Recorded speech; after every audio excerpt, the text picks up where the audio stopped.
She's dependable. But let's be honest, she's just background noise at this point. That's what Derek Vaughn said about me during an executive meeting last quarter. I wasn't supposed to hear it, but I did. And now, 13 weeks later, at 8:04 a.m. on a Monday, an email arrived in my inbox. Subject: Final notice. Termination, effective immediately. There was no greeting, no explanation, just one sentence. Your system access will be revoked by 8:30 a.m. Please collect any personal items. I sat motionless in my chair. No breath, no tears, just silence. I checked the sender. It wasn't from Human Resources. It wasn't even from my direct manager. The email came from a hidden account that I recognized from the maintenance alerts on the back. No signature, no timestamp, no CC. Just a quiet erasure. It didn't feel like a firing. It felt like I was being silenced. My name is Leora Hensley. I was the senior systems architect at DeltaSphere Financial, a firm that moves over $3 billion daily through algorithmic trade flows, and for the past 13 years. I built the foundation of it all, from risk management layers to predictive routing engines. I've coded solutions in the dark while others celebrated in boardrooms. When the system crashed at 2 a.m., I was the one who stayed. When deadlines stacked higher than sleep, I was the one they trusted. Until they didn't. Then came Derek Vaughn, VP of Infrastructure at just 32. No engineering background, no certifications, but a face the board could market. He brought buzzwords, swagger, and champagne optimism. He'd ask for my advice in private, then repeat it, louder, shinier, in front of directors. As if he'd invented it. He called me legacy software in a human shell, said it with a smirk, got a laugh. And now here I was, reading an unsigned email designed to wipe me from the system like old code. No exit interview, no discussion, just silence. I sat there, stunned, not because I didn't see it coming, but because they thought I'd go quietly. They thought I wouldn't notice the email wasn't from HR. They thought wrong. I didn't pack my things right away. I just sat there, staring at the screen like it might suddenly take the words back. But of course, it didn't. It just sat there, too. Cold, blank, final. I wasn't surprised they fired me. I was surprised by how easily they erased me. One unsigned system email, and 13 years vanished like I'd never been here. No one came by. No one called. My desk phone stayed silent, as if even the plastic had agreed not to look me in the eye. So I sat still, letting the silence flood my mind. And I drifted back to the beginning, before they called me legacy, before I became invisible. I joined DeltaSphere when my daughter was 9 months old. I still remember carrying her in a wrap across my chest while debugging API failures at midnight. My husband had just left. My bank account was thin. The world didn't believe in single mothers, especially not ones who specialized in high-frequency routing algorithms. DeltaSphere did. At least, back then. I was their first female systems architect. The men on my team used to whisper when I walked into the server room, but I didn't care.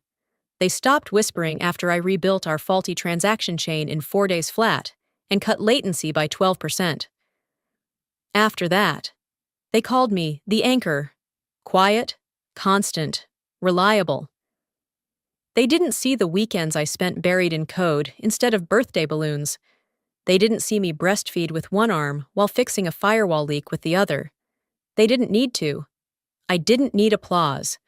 When my mother had a stroke 6 years ago, I asked to work reduced hours for a few months. They agreed. I still delivered every deadline on time. I coded from the hospital lobby with a blanket over my knees. No one noticed. No one ever really noticed. Except once, 3 years ago. Google reached out with an offer. More money, more flexibility, a chance to lead something new. I turned it down. I told myself it was loyalty. That DeltaSphere gave me a chance when no one else did. That family meant more than perks. Now I wonder if I stayed out of habit or fear. And yet, Nothing prepared me for what I found last year. A friend from internal ops secretly forwarded me a screenshot from a strategy meeting. There it was, a line item in bold font under 2024 restructure candidates. Consider transitioning Leora Hensley. Replace with younger lead. Fresh energy. No performance issues. No complaints. Just too old, too quiet, too stable to sparkle. I didn't say anything. What was there to say? I kept my head down, finished the cloud migration ahead of schedule, built a new anomaly detection model on weekends, silently reminded myself that work ethic still counted for something.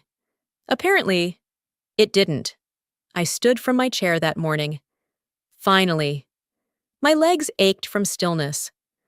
I looked around at the space I had poured myself into. Rows of monitors, shelves with outdated user manuals I had rewritten from scratch, the worn keycard I'd used for over a decade. No photos, no plants, no souvenirs. Just a small black hard drive under my desk, my personal copy of the logs. Scripts. Test environments I had designed. Not because I was hiding anything, just because I loved the work. Because part of me always knew no one else would save it. I placed the hard drive into my tote bag. My fingers lingered on the power button of my terminal. Then I froze. Not from hesitation, from clarity. This wasn't how I left. Not like this. Not under their terms. Not with an unsigned email sent from a system that should never have had firing privileges. That was the first crack in the story. The first thing that didn't make sense. And as I walked away from my desk for the last time, I didn't feel defeated. I felt awake. They didn't replace me with someone better. They replaced me with someone shinier. Derek Vaughn walked into Deltasphere like he'd been born for the corner office.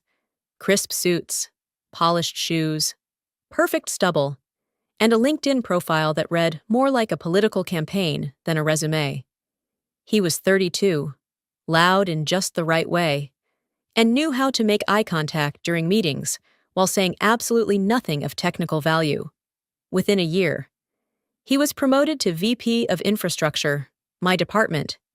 He had no engineering background, no certifications, but he knew where to be on Thursday evenings when the CFO hit the bar. He knew which investor's birthday to send a bottle of Japanese whiskey to. And most of all, he knew how to make people feel like he already knew what he was doing. He didn't solve problems. He sold the illusion that he'd already solved them. At first, I gave him the benefit of the doubt. I'd worked under enough egos to know how to spot one that was harmless versus one that was ambitious. Derek was the second kind, ambitious in the way a blade is polished before it's used. He started small, asking innocent questions. Leora, how does the risk routing respond to high-volume surges again? Can you walk me through the fallback protocol, just so I'm aligned? I answered, because that was the job. But somewhere between week 8 and week 12, I noticed the shift. He stopped taking notes. He stopped asking with humility. And he started using my words in meetings. Verbatim. As if he'd come up with them on the elevator. He called me old reliable. Always with a smile. Always loud enough for the rest of the room to hear. To them, it sounded affectionate. But I could feel the undertone. Reliable like a wrench. Like a surge protector, like something that sits quietly until you need it, and then goes back in the drawer. Then came the investor pitch. I wasn't invited. No one from the tech team was, but a friend in legal sent me a copy of the slide deck afterward. I opened it and stared, numb, as I recognized my own architecture, my own diagrams, repackaged with slick fonts, and Derek's name in the corner. He had taken the AI-based error prediction model I'd built over the past 6 months and presented it as a collaborative innovation from our forward-thinking infrastructure team. There was no team. It was me. Every line of logic, every test, every failure turned lesson. He hadn't even changed the variable names. And then, the final blow. A clip of him speaking at the pitch, confident and rehearsed. This was developed in-house by our best and brightest. I was proud to guide the team on this journey. It's the kind of solution that only comes from fresh thinking. Fresh thinking. That phrase gutted me. I closed the deck and stared at my blank desktop wallpaper for a long time. Not out of shock, by then. I'd stopped expecting fairness, but because this wasn't just stealing. It was deleting me. I'd given Deltasphere 13 years. I'd built tools to save them millions, skipped birthdays, worked through holidays. And in the end, the guy who never built anything was the one wearing my work like a trophy. The betrayal wasn't loud. It was slick, professional, and backed by applause. It came with applause. I opened the folder on my desktop labeled Archives Personal and scrolled through my original notes, diagrams, logs. Not because I was going to report him. Not yet.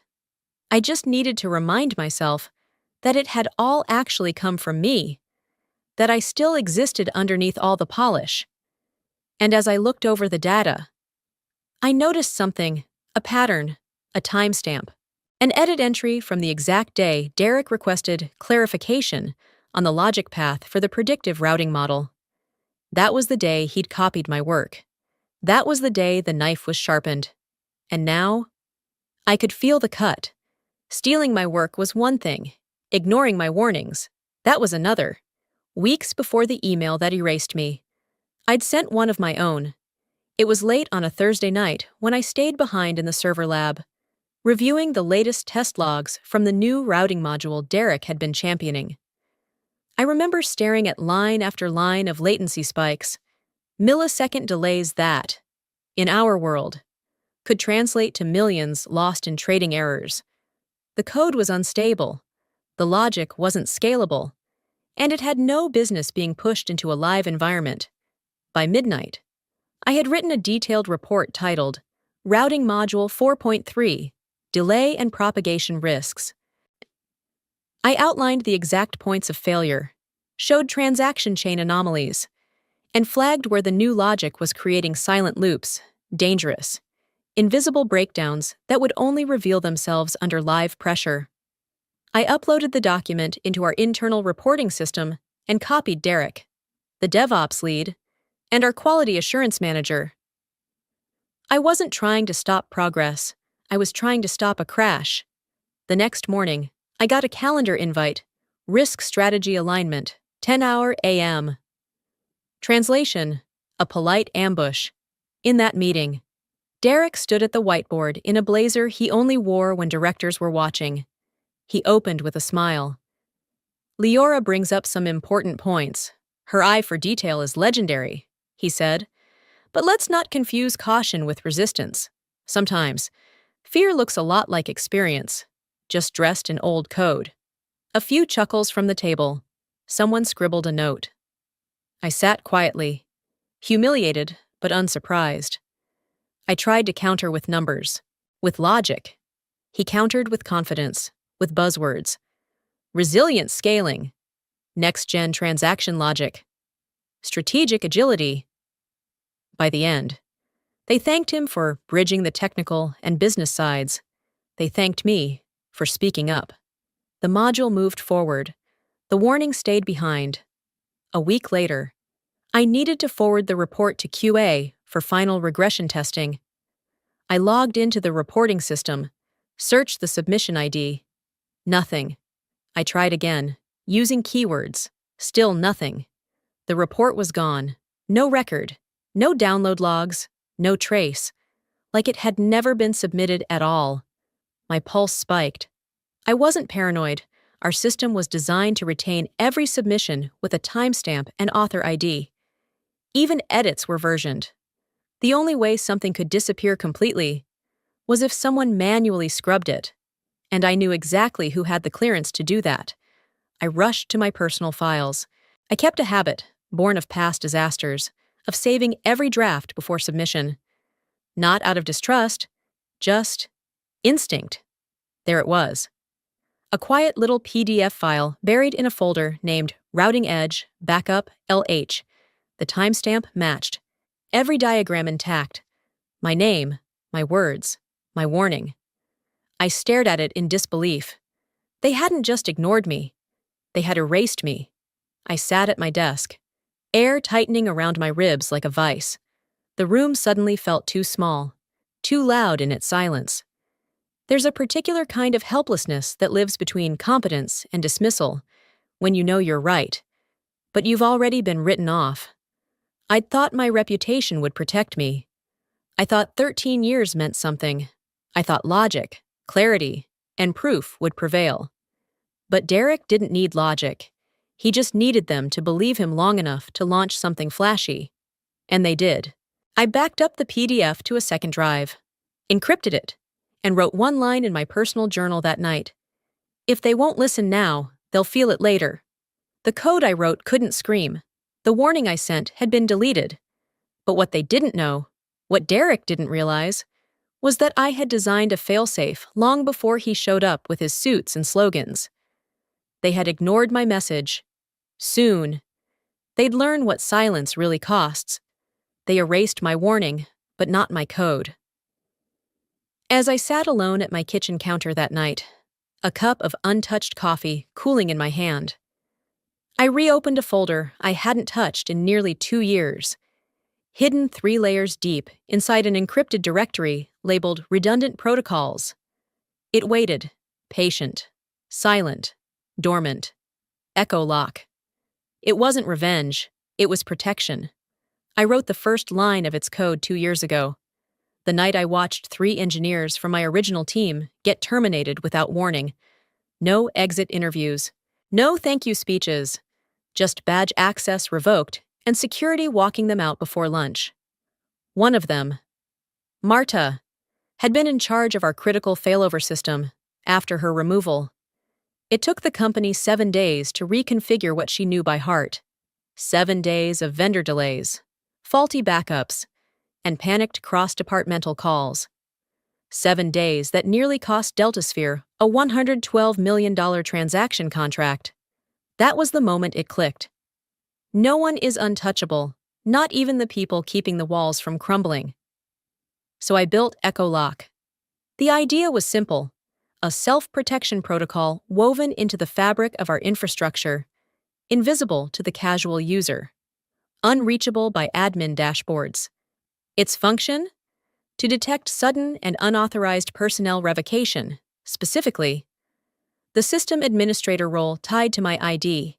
If triggered, it would begin a silent 72-hour countdown, if, during that window, the system didn't receive a verified termination clearance from Human Resources, complete with time-stamped approval, then Echolock would execute.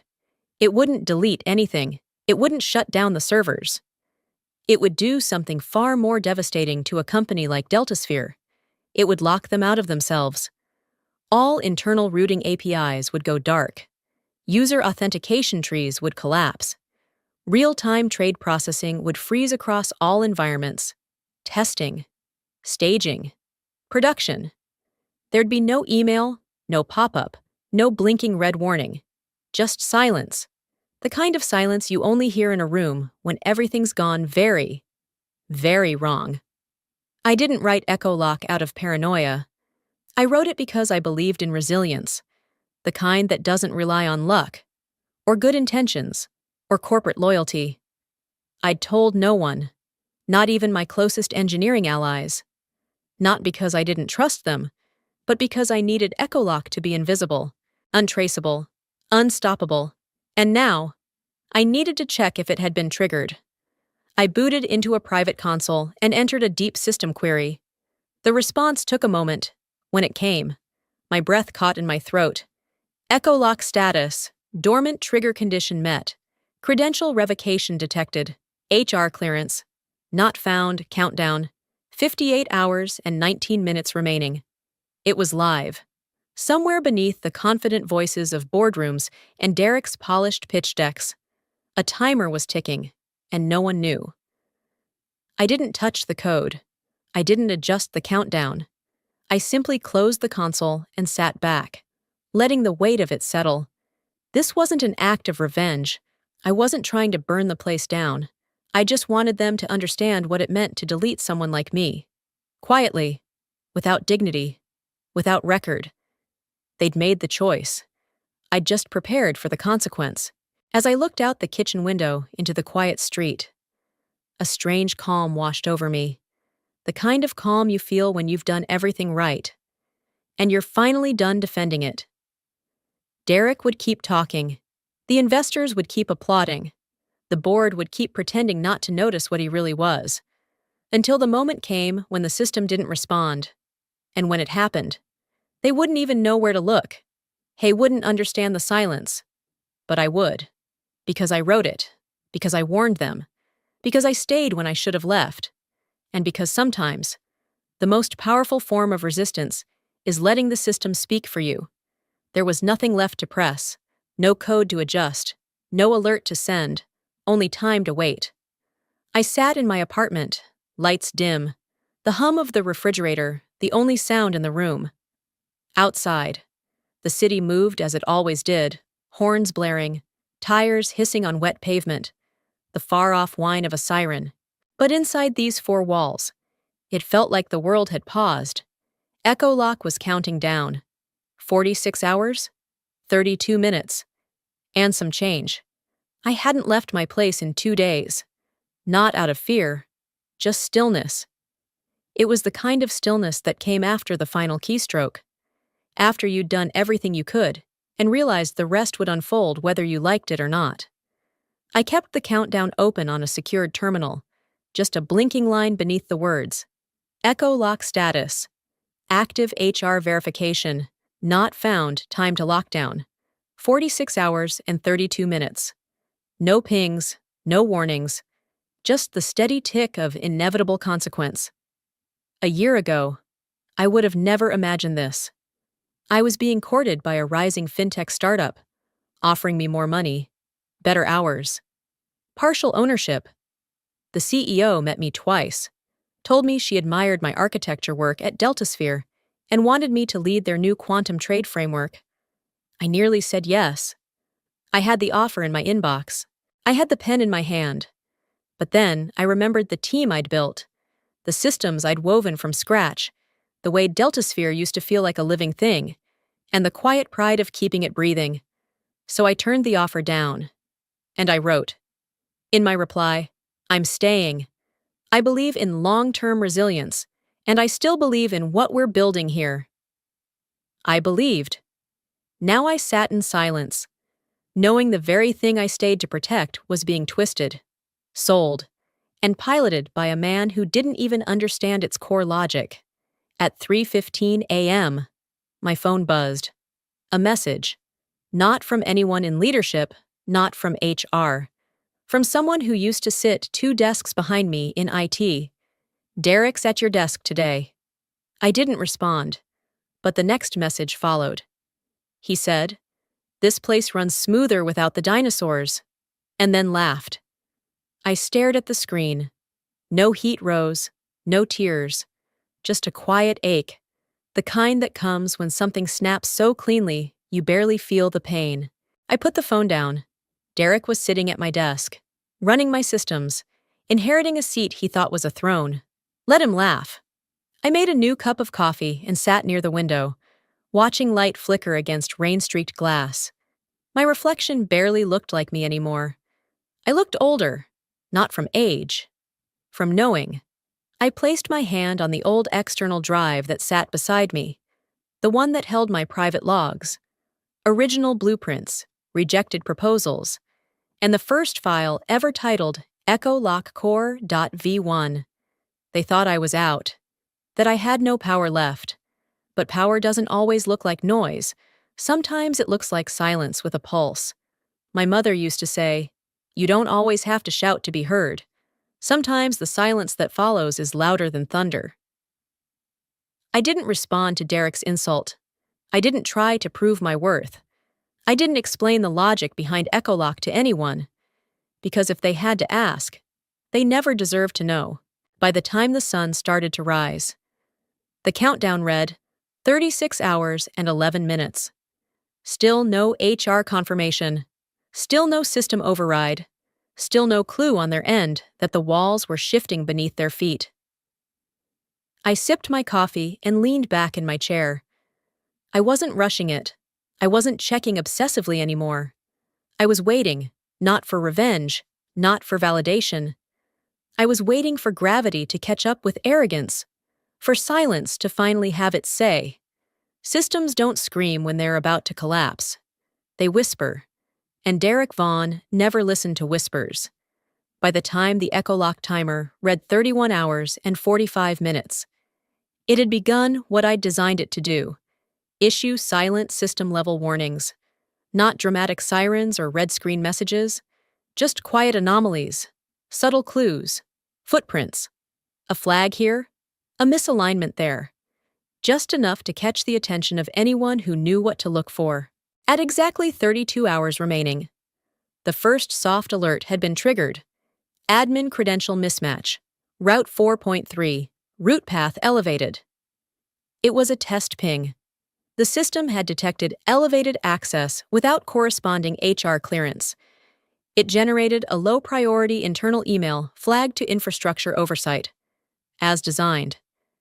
I didn't need to monitor the exact sequence. I knew every protocol by heart. What I didn't expect was how quickly Derek would silence them. From what I later learned, Derek received the first alert, skimmed it, and scoffed. He'd already convinced himself the old codebase was over-engineered and overly sensitive. To him, Echolock wasn't a safeguard, it was residual noise from legacy architecture. So he issued a directive to the junior IT staff. All alerts from the Echolock tree and related credential subtrees were to be redirected to the quarantine log folder. No visibility, no follow-up, just disappearances. In a follow-up email to his team, Derek wrote, "We're not going to chase every echo from a ghost protocol. Stop letting the old frameworks cry wolf." And they obeyed him. The warnings didn't stop. They just stopped being seen. I sat in my apartment, watching the clock tick. I didn't interfere. I didn't try to warn anyone. That wasn't the point. The point was, I had warned them, long before this, and they'd chosen charm over caution, presentation over protection. But Echolock didn't care about charisma. Then, something unexpected happened. At 29 hours and 58 minutes, I got a message from a former colleague, someone who now worked with one of our international trading partners.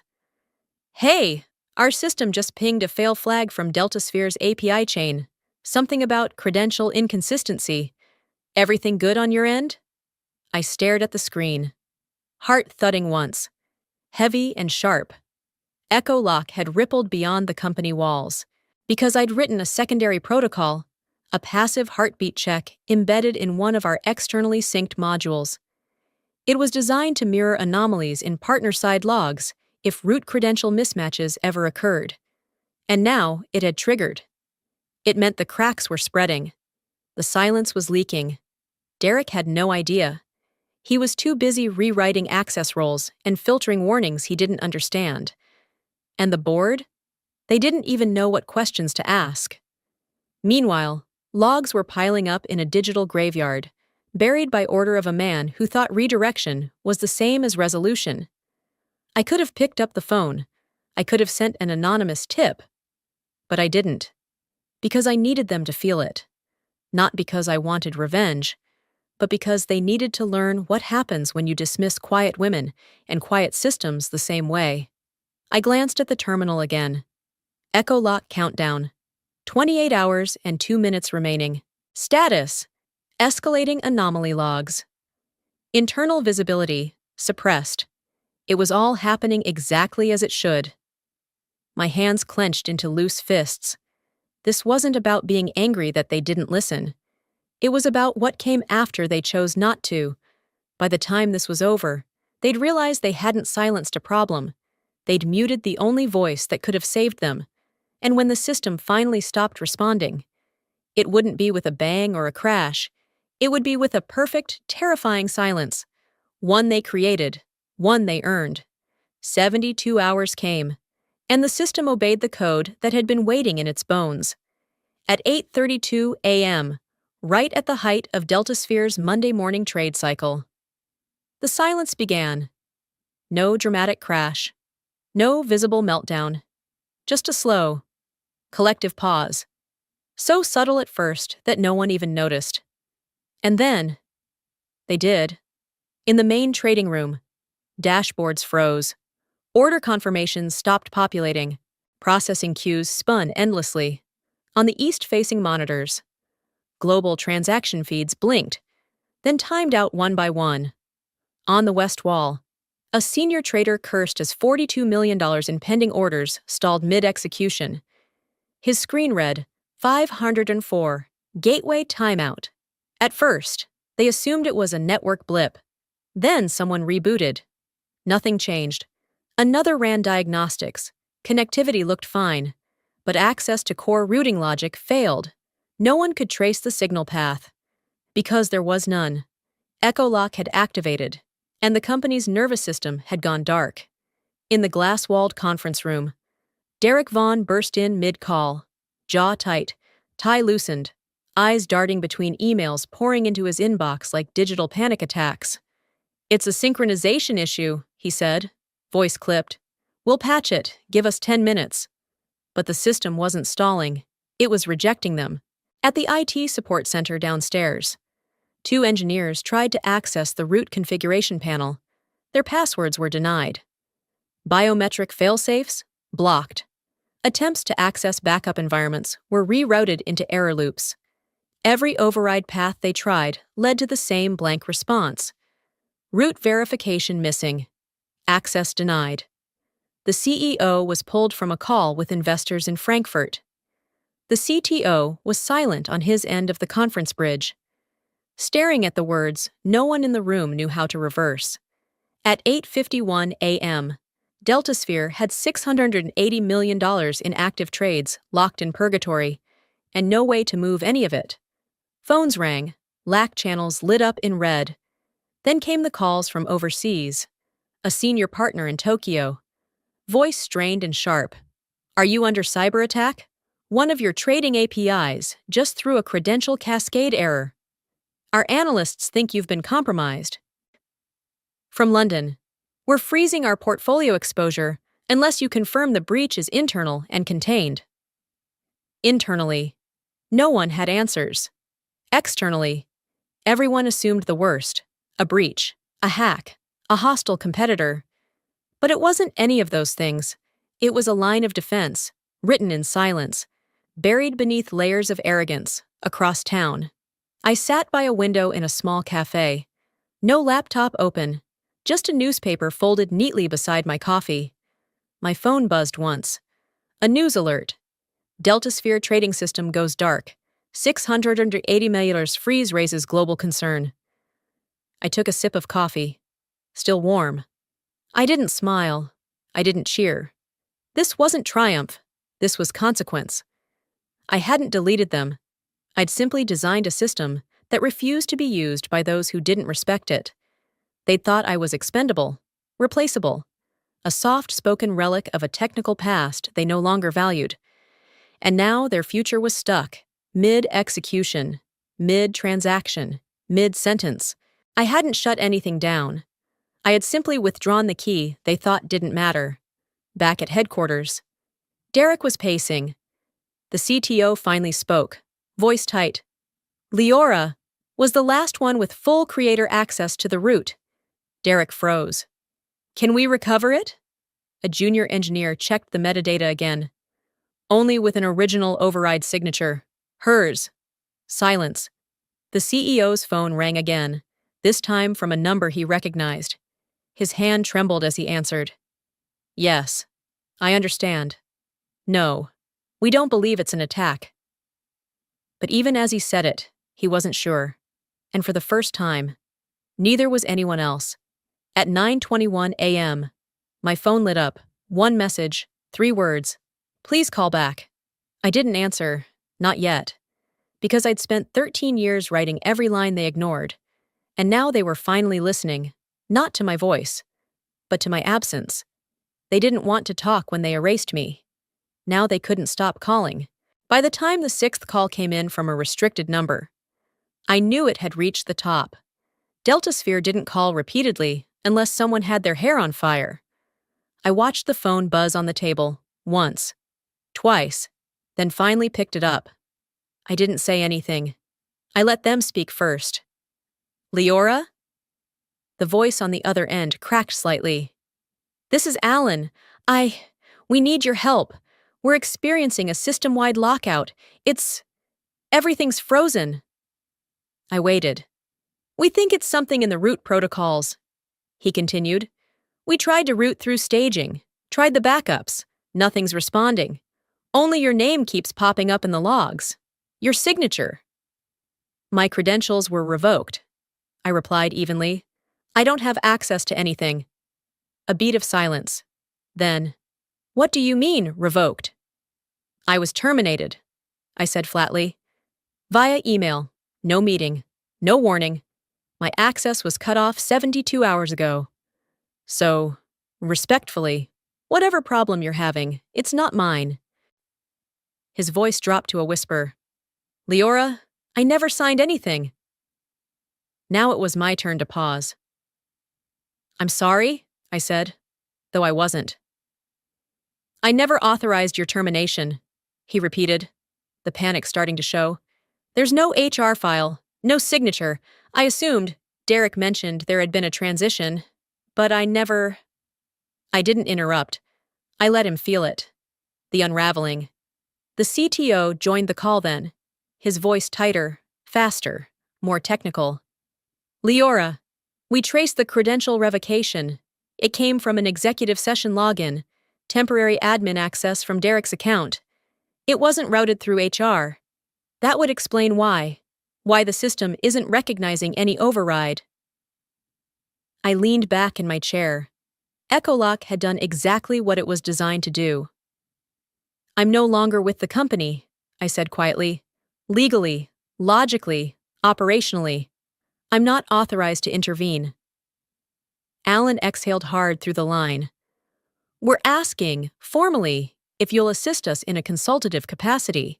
Immediately, we can draft something right now. I looked out the window. Across the street, a teenager was walking a golden retriever, completely unaware that a multi-billion-dollar firm was flailing for oxygen. I need time, I said simply. We don't have time, the CTO said. You had time, I replied. You had time when I warned you. You had time when I was the only one who understood the root architecture. You had time before someone decided I was obsolete. Silence stretched on the line. I understand you're angry, Alan said gently. No, I said. Anger is when you slam a door. This is clarity. Another pause. What do you need from us? He asked finally. I thought about it. For 13 years, I'd fixed everything they broke without being asked, thanked, or paid properly. But this wasn't about money anymore. It was about something else. You need to ask yourselves a better question, I said. Not what I want, but how your company allowed one person to erase another with no oversight. Another long pause. Then, almost a whisper, that wasn't the system failing. That was us. I know, I said. I didn't hang up. I didn't agree. I didn't threaten. I simply let the silence do what my voice couldn't. Across the line, I heard them breathing, heavier now, more human. Finally realizing the cost of cutting out the woman who held their infrastructure together. The same woman they replaced with a smile and a speech. Now, I was the only one who could reverse the damage, but I wasn't rushing. Because when you've spent your entire career being overlooked, there's power in knowing they see you now, only because everything else is broken. I didn't send an explanation, just a zip file. The subject line read, Internal log trace requested. No flourish, no commentary, just raw access to the truth. Alan opened the email during the emergency call with the CTO, General Counsel, and 2 shaken board members. No one spoke at first, only the soft click of a mouse as the folder expanded. Timestamps, IP addresses, command histories, all leading back to one name, Derek Holloway. I'm seeing a session access from an executive override, muttered the CTO. squinting at the monitor. From Derek's temp admin credentials. That shouldn't have happened without board dual authentication. The general counsel leaned forward. That override window was only supposed to be used for third-party vendor trials while the C-suite was in Lisbon last month. You're telling me he used it to deactivate Leora's access? Not just deactivate, the CTO said, voice tightening. Look at the execution tree. It's a full revocation order, credentials, biometric failsafe, all sync protocols. He buried it inside a maintenance cleanup script and scheduled it to run Sunday night at 11:58 p.m. And the termination email? The CEO asked, barely above a whisper. The CTO scrolled, his jaw clenched. It wasn't sent by HR, it was spoofed. A relay from our internal comms shell copied the formatting of a standard HR notice, timed for 8:13 Monday morning. A silence fell. He'd done it all, quietly, cleanly, without a single signature or raised voice. A one-man coup. The legal advisor was the first to speak again. That's not a rogue action. That's premeditated misconduct. He exploited our delegation policy and executed a soft wipeout. The CEO looked pale, his face hollowed by disbelief. We trusted him. I gave that kid runway. And he used it to take out your most experienced engineer while you were out of the country. The counsel replied coldly. The CTO kept digging. His fingers flew over the keys. There's more. He modified the routing filters. Every Echolock warning triggered over the last 72 hours was rerouted to a null bin. He set it up to ignore anything from the compliance watchdogs. That's why we didn't see any alerts, the CEO murmured. He erased her warnings before they reached us, and redirected the rest into junk mail. A long breath passed through the room like wind through broken glass. The board member at the end of the table, silent until now, finally spoke. You don't lose $680 million because of one glitch. You lose it because of arrogance, silenced experience, and a man who thought the old guard was in the way. The CEO stood slowly, as if the weight of what he had allowed was just settling into his spine. I want him in here, he said, almost in a trance. Seconds later, the door opened. Derek stepped in, still wearing that polished confidence like a pressed suit. You asked for me? The CTO didn't look up. Sit. Derek glanced around, confusion flickering across his face as he caught the expressions in the room. Something wrong? The general counsel turned the laptop screen toward him. Derek's eyes locked on the open file, line by line.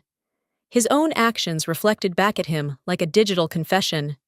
I can explain, he started, but the CEO raised a hand. Don't. Just don't.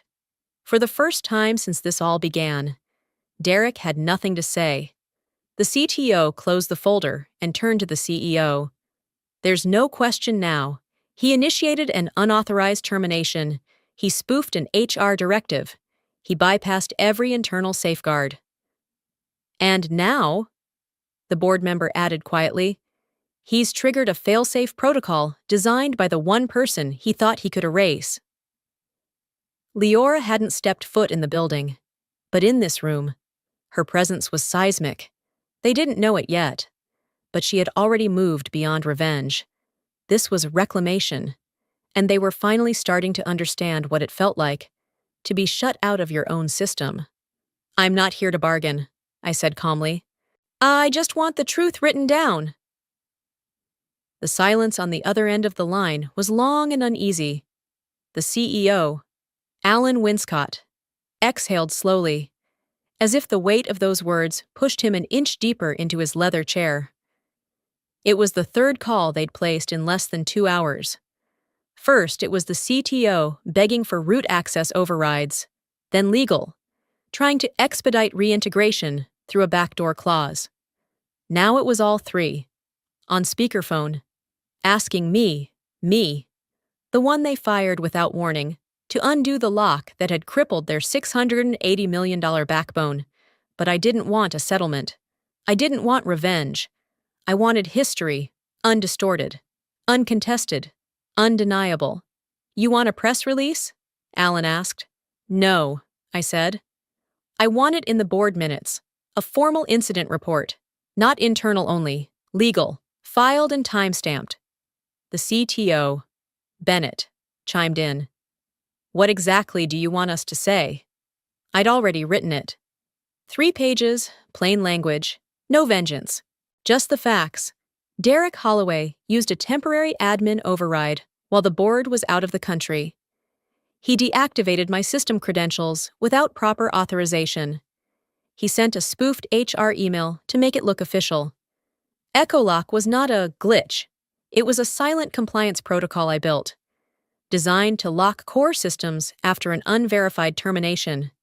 Every alert I submitted about risk, ignored. Some, deleted. At the end of the document, I had included a single sentence in bold. This record is to be signed by the CEO, CTO, and General Counsel, and appended to DeltaSphere's official audit record. I'm not asking for heads, I said quietly. I'm asking for truth. Alan was quiet for a long moment. You'll get it, he said. We'll sign it. They had no choice. Echolock's final stage required my cryptographic key to reverse the lockdown. No override, no rollback. The design had passed 3 independent audits. There was only one way out, and I was it. I waited for the official request. The document came through within the hour, printed, scanned, and initialed.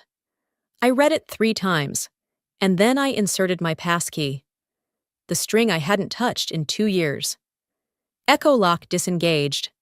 DeltaSphere's core transaction servers would begin to recover over the next 6 hours. But the building had already changed, because while the executives were scrambling for signatures, the investors had started asking their own questions. Late that afternoon, a brief but direct email came through from Nordic Horizon Capital, DeltaSphere's second-largest equity holder. Effective immediately, we request a leadership restructuring. If Mr. Holloway remains in any capacity within 24 hours, our 138 Nailers position will be dissolved. We expect a formal update tomorrow morning. The line between loyalty and liability had snapped. At 7:40 p.m., Derek was escorted out of the building. There was no speech, no email of gratitude, just a locked door and silence. I got the news via a one-line message from Bennett. He's gone. The record's live. Thank you. I stared at the screen for a long time, then closed my laptop. No champagne, no celebration, just a quiet knowing. This wasn't revenge. It was restoration. And when I stepped outside that night and felt the wind shift ever so slightly against my skin, I knew I hadn't burned the system down. I'd simply made it tell the truth. The sky was overcast the morning I woke up to silence. No emergency calls, no scrambled meetings, no system crash notifications flooding my inbox. Just stillness, like a house finally exhaling after years of storm. I opened my laptop, not to monitor Echolock, not to scan logs or fight fire, but to read the news. VP suspended after unlawful termination triggers 680-hour lockdown. DeltaSphere confirms compliance protocol, built by ex-engineer, was legitimate. My name was mentioned once, quietly, almost respectfully. At 10:15 a.m., a call came in. It was Alan Winscott. I don't expect forgiveness, he said, but I want to say this. You were always more than we gave you credit for. We didn't just lose a system, we lost our spine. He offered everything: a public apology, a 7-figure compensation package, reinstatement as executive VP of systems, even a board seat. I listened quietly. I took a breath, and I said no. I didn't build Echolock for revenge, I told him. I built it because one day, someone was going to forget that people, not just code, hold these systems together. I just didn't think that someone would be you. He said he understood. I believed he did. Later that day, I visited the office one last time, not to return, but to retrieve the black notebook I left in my bottom drawer. and say goodbye to Angela in legal. We'd weathered 5 CTOs together. She hugged me tight and whispered, "They didn't deserve you, but someone else will." The space felt different now. Hollow, like the walls had absorbed the shock and were still trying to understand what had happened. I paused in front of the empty server room, my former sanctuary. I touched the glass one last time, then walked away. A week passed, and then, quietly, it arrived. An email from Oryx Systems, DeltaSphere's fiercest competitor in the global security field. The subject line read, "A new blueprint, with your name on it." They'd watched the incident closely. They weren't horrified. They were impressed. They didn't want me to patch their holes. They wanted me to build something new. From scratch. No red tape, no board politics, no filters. They offered me full system design authority, a compensation package twice what DeltaSphere had proposed. And this. Your name will appear as protocol architect on every line of documentation. You will retain creative control and intellectual ownership. I didn't need time to think. I simply replied, "Let's talk." 2 weeks later, I stood at the threshold of Oryx's new R&D campus. The receptionist smiled as she handed me a badge. Leora Hensley, Chief Systems Architect. It was printed in clean, black lettering, no title inflation, no performative flattery, just fact. I walked past glass walls filled with quiet engineers. There were no champagne bottles, no applause, just a whiteboard, a clean desk, and a pen waiting for me. I stepped into the room, alone, and for the first time in a long while, I felt entirely weightless. I picked up the marker and wrote the name of the first new framework, Truth Layer, a platform where transparency was built in, where systems couldn't be quietly overwritten, where every deletion required 2 eyes, 2 keys, and 1 confirmed human reason. They had tried to erase me, instead. I rewrote the architecture, not to win, not to retaliate, but to ensure no one else would have to build a lock just to be heard. As I stood back and looked at the words scrawled in blue ink, I felt something settle inside me, something still, like justice without spectacle. They called me obsolete. They called me slow. They called me old reliable. But in the end, I walked away, and I took the future with me. I didn't share this story for pity. I shared it because I know I'm not the only one who's ever been dismissed quietly, told they were too old, too slow, or simply no longer needed. But I also know this. Being underestimated can be a gift, because it gives you the silence to build something powerful. If my story resonated with you, if you've ever been pushed out, overlooked, or made to feel invisible, I'd love to hear from you. Tell me your story in the comments. I promise you, someone else needs to read it too. If this video moved you even just a little, please like it. It tells the platform that stories like ours deserve to be heard. Share it with someone who needs to know they're not alone. And if you haven't yet, subscribe to the channel. There are more stories coming, raw, real, and rooted in truth. Because sometimes, the most powerful revenge isn't loud, it's leaving and taking your worth with you.